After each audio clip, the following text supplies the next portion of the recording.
अंततः सत्य की जीत हुई। अरविंद केजरीवाल जी के मामले में अंततः वही हुआ जो अपराध और भ्रष्टाचार के मामले में होता है।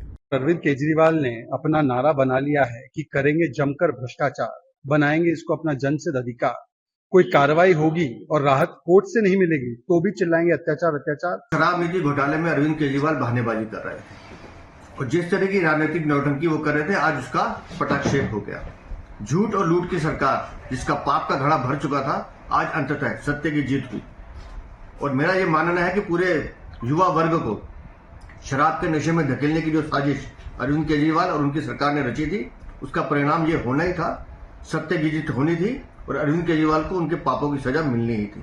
अरविंद केजरीवाल जी के मामले में अंततः वही हुआ जो अपराध और भ्रष्टाचार के मामले में होता है। भ्रष्टाचारी अपराधी चाहे कितनी भी चालाकियां कर ले, वो कानून के शिकंजे में आता ही आता है।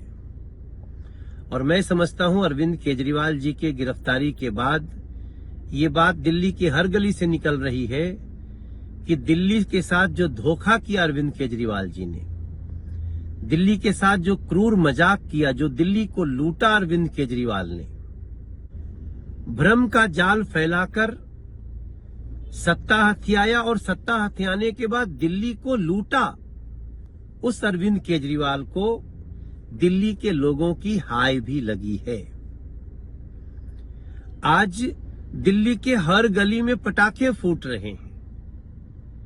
मैं जहां बैठा था, जब पता चला लोगों को, तो लोग तालियां बजा करके स्वागत कर रहे हैं। एक व्यक्ति जो भ्रष्टाचार के खिलाफ लड़ने आए थे, आज भ्रष्टाचार और लूट में अपनी लाख कोशिशों के बावजूद कोर्ट जाना, कोर्ट ने नकार दिया, यहां दौड़ना, वहां दौड़ना, बहाने बनाना, आखिरकार कानून के हाथ लंबे होते हैं और आज उन्होंने अपना काम किया है। आम आदमी पार्टी और अरविंद केजरीवाल ने अपना नारा बना लिया है कि करेंगे जमकर भ्रष्टाचार, बनाएंगे इसको अपना जनसिद्ध अधिकार। कोई कार्रवाई होगी और राहत कोर्ट से नहीं मिलेगी तो भी चिल्लाएंगे अत्याचार अत्याचार और खेलेंगे विक्टिमहुड कार्ड। बुरे काम का तो बुरा ही होगा अंजाम।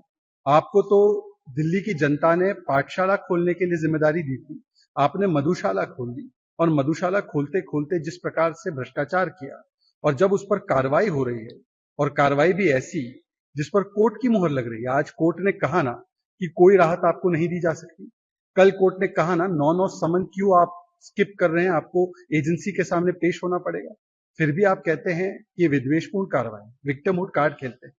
बताइए, सुप्रीम कोर्ट ने 338 करोड़ का मनी ट्रेल बताया, परंतु आम आदमी पार्टी कहती है हम कट्टर ईमानदार है, कुछ नहीं मिला। मनीष सिसोदिया को राहत देने से इनकार कर दिया सुप्रीम कोर्ट ने, फिर भी अपने आप को भारत रत्न देने की बात करते हैं और कहते हैं हम सबसे ईमानदार हैं। जिस प्रकार से सत्येंद्र जैन को भी जेल जाना पड़ा, जिस प्रकार से संजय सिंह को हाई कोर्ट ने राहत नहीं दी, विजय नायर को 1 साल से कोर्ट ने राहत नहीं दी, तो क्या कोर्ट भी विद्वेषपूर्ण कार्रवाई कर रही है? और कांग्रेस पार्टी जो आपकी साथी है, 1-2 महीने पहले तक तो वो खुद पोस्टर लगा रही थी कि केजरीवाल भ्रष्ट है, अब तो ये स्पष्ट है कि घोटाला तो हुआ है। तो आज इन सवालों का जवाब देने के बदले कि कैसे आपने 2.5% से 12% कमीशन कर दिया, कैसे आपने होलसेल में प्राइवेट सेक्टर को आने दिया, ब्लैकलिस्टेड कंपनीज को आने दिया, किस प्रकार से जब कोविड का कालखंड था तो हजारों करोड़ रुपए आपने शराब घोटालेबाजों की जेबों में डाल दिए। इसका जवाब देने के बदले आप विक्टिमहुड कार्ड खेलते हैं। और देखिए कितना बदल जाता है इंसान। जिन लोगों ने राजनीति में एंट्री लेते वक्त अन्ना हजारे के साथ कहा कि पहले इस्तीफा होगा फिर जांच होगी, हम नेताओं को जेल भेजेंगे जो भ्रष्टाचार करते हैं, आज वो लालू प्रसाद यादव के ऐसे शागिर्द बने हैं कि इस्तीफा तो दूर की बात, जांच में सहयोग नहीं करते और तिहाड़ से सरकार चलाने की बात करते हैं। मुझे लगता है कि इससे ज्यादा पतन नहीं हो सकता किसी राजनीतिक दल का। अंततः सत्य की जीत हुई। अरविंद केजरीवाल जी के मामले में अंततः वही हुआ जो अपराध और भ्रष्टाचार के मामले में होता है।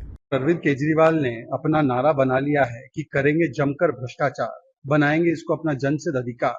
कोई कार्रवाई होगी और राहत कोर्ट से नहीं मिलेगी तो भी चिल्लाएंगे अत्याचार अत्याचार। शराब नीति घोटाले में अरविंद केजरीवाल बहानेबाजी कर रहे थे और जिस तरह की राजनीतिक नौटंकी वो कर रहे थे, आज उसका पटाक्षेप हो गया। झूठ और लूट की सरकार जिसका पाप का घड़ा भर चुका था, आज अंततः सत्य की जीत हुई। और मेरा ये मानना है कि पूरे युवा वर्ग को शराब के नशे में धकेलने की जो साजिश अरविंद केजरीवाल और उनकी सरकार ने रची थी, उसका परिणाम ये होना ही था। सत्य की जीत होनी थी और अरविंद केजरीवाल को उनके पापों की सजा मिलनी ही थी।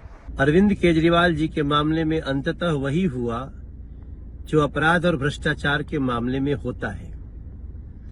भ्रष्टाचारी अपराधी चाहे कितनी भी चालाकियां कर ले, वो कानून के शिकंजे में आता ही आता है।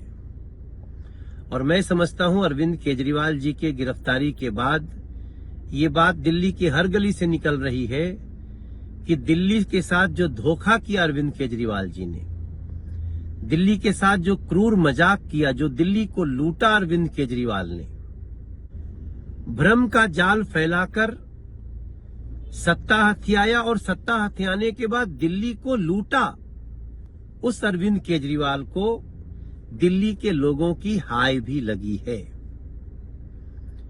आज दिल्ली के हर गली में पटाखे फूट रहे हैं। मैं जहां बैठा था, जब पता चला लोगों को, तो लोग तालियां बजा करके स्वागत कर रहे हैं।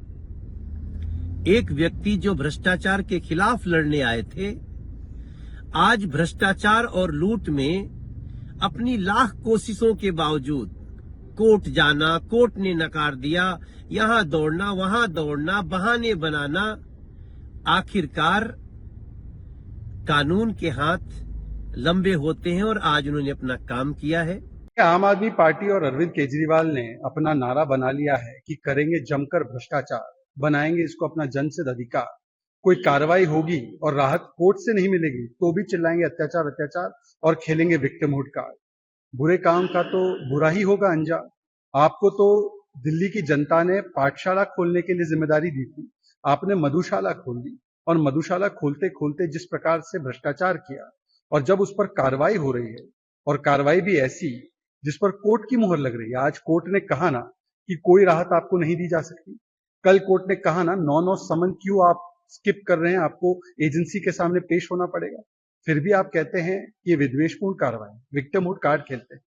बताइए, सुप्रीम कोर्ट ने 338 करोड़ का मनी ट्रेल बताया, परंतु आम आदमी पार्टी कहती है हम कट्टर ईमानदार है, कुछ नहीं मिला। मनीष सिसोदिया को राहत देने से इनकार कर दिया सुप्रीम कोर्ट ने, फिर भी अपने आप को भारत रत्न देने की बात करते हैं और कहते हैं हम सबसे ईमानदार हैं।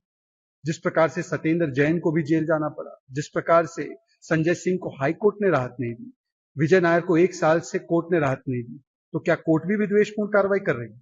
और कांग्रेस पार्टी जो आपकी साथी है, 1-2 महीने पहले तक तो वो खुद पोस्टर लगा रही थी कि केजरीवाल भ्रष्ट है, अब तो ये स्पष्ट है कि घोटाला तो हुआ है।